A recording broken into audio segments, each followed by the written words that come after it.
Пай-пай,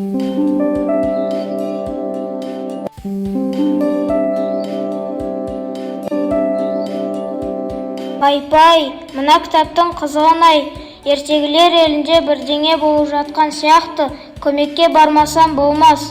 Уа батырым, атың кім? Бұл елге тегін адам келмеуші еді. Ассалаумағалейкум, ата. Атым Елгезек. Ертегілер елінде әділетсіздік болып жатқан естіп, көмекке келдім. Не болды? Эх, балам, біздің елді қара ниетті басып алды. Ол ертегілердің соңын өзгертіп, жақсылықты жойып, бәрін шатастырып жатыр.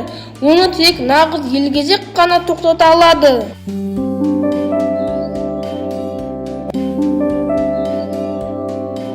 Мен бұл ертегіде қасқырдан қашуым керек еді, бірақ мені неге тасқа айналдырып қойды?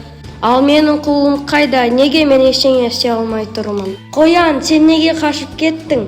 Ха-ха, енді ертегілер жақсылық болмайды, бәрі мен айтқанмен болады.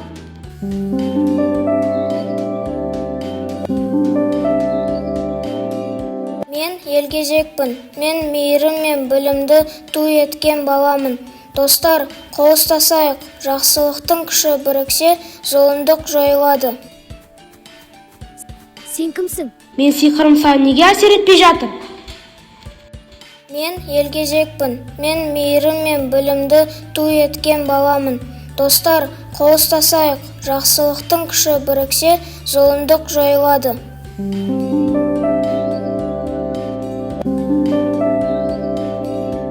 Рахмет саған, Елгезек, біздің ертегімізді құтқардың. Бәрекелді, Елгезек балам, сен тек ертегін емес, балалардың қиялын құтқардың. Елгезек өз үйіне оралды, бірақ ол енді біледі. Кез келген қиындықты ақылмен, елгезектікпен және мейіріммен жеңуге болады.